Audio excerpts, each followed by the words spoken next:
تفسیر در منصور کے حوالے سے تفسیر معالم العرفان فی دروس القرآن کے صفحہ 442 پر یہ واقعہ منقول ہے۔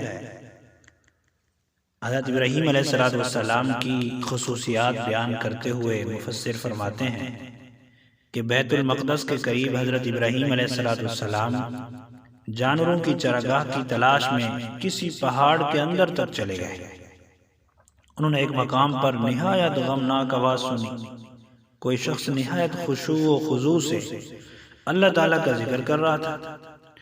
آپ ادھر متوجہ ہوئے تو دیکھا کہ ایک ضعیف العمر شخص، بہت کمزور اور بہت نحیف اور بہت بڑی عمر والا، اپنے حال میں ماوے مشغول ہے۔ آپ نے اس بوڑھے شخص سے دریافت کیا کہ تم کس کو یاد کر رہے ہو؟ تو اس نے کہا کہ اللہ تعالیٰ کو۔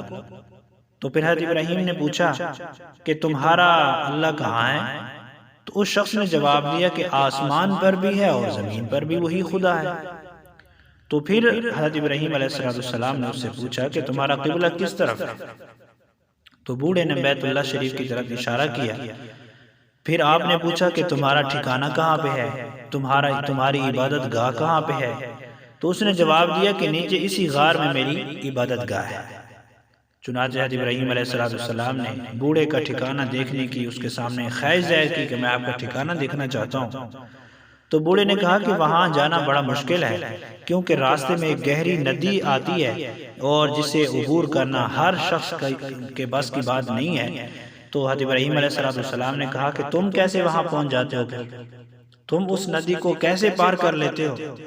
تو اس نے جواب دیا کہ میں تو خرق عادت، خلاف عادت، اللہ تعالیٰ نے کرامت کے طور پر مجھے یہ اعزاز بخشا ہے کہ میں اتنی گہری ندی کو پار کر کے اپنے ٹھکانے، اپنی عبادت گاہ میں چلا جاتا ہوں۔ تو حضرت ابراہیم علیہ السلام نے اس سے کہا کہ چلو ہم بھی اسی طریقے سے چلتے ہیں، جو خدا تمہارے لیے پانی کو مسخر کرتا ہے وہ میرے لیے بھی کر دے گا۔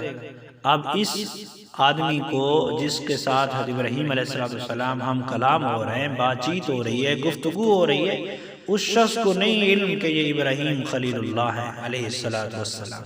وہ ایک عام سا آدمی سمجھ رہا ہے، ابھی تک اس کے سامنے بات نہیں کھلی، نہیں سامنے ہے۔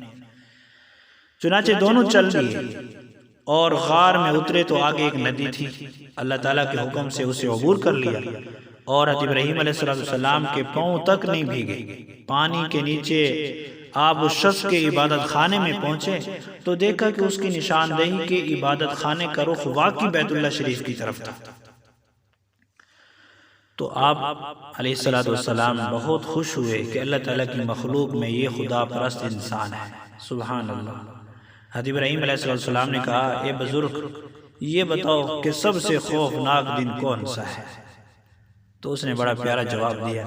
اس نے کہا جس دن اللہ تعالیٰ کرسی عدالت پر بیٹھے گا اور نبی اور اللہ تعالیٰ کے سب مقرب لرز رہے ہوں گے، سب پہ کپ کپی طاری ہوگی، سب نفسی نفسی کے عالم میں مبتلا ہوں گے۔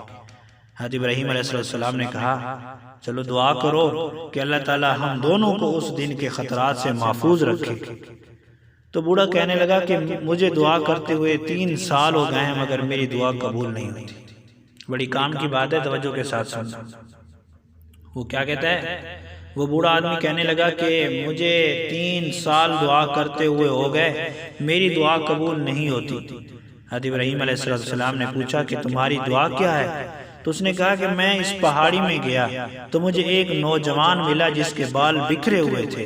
میں نے اس سے پوچھا تم یہاں کیا کر رہے ہو؟ اس نے جواب دیا کہ اللہ تعالیٰ کے دوست ابراہیم علیہ السلام کے جانوروں کے لیے چراگاہ تلاش کر رہا ہوں۔ بوڑھا کہتا ہے کہ اس دن سے میں یہ دعا مانگ رہا ہوں کہ اے مولا کریم، اگر دنیا میں تیرا کوئی خلیل ابراہیم علیہ السلام بھی ہے تو مجھے اس کی زیارت نصیب فرما دے، مگر آج تک میری دعا قبول نہیں ہوئی۔ حضرت ابراہیم علیہ السلام نے فرمایا بڑے میاں، اللہ تعالیٰ نے تیری دعا قبول فرما لی ہے، اٹھو اور میرے ساتھ معانقہ کرو، گلے لگو۔ چنانچہ معانقے کا طریقہ، گلے لگنے کا طریقہ، گلے ملنے کا طریقہ حضرت ابراہیم علیہ السلام سے شروع ہوا۔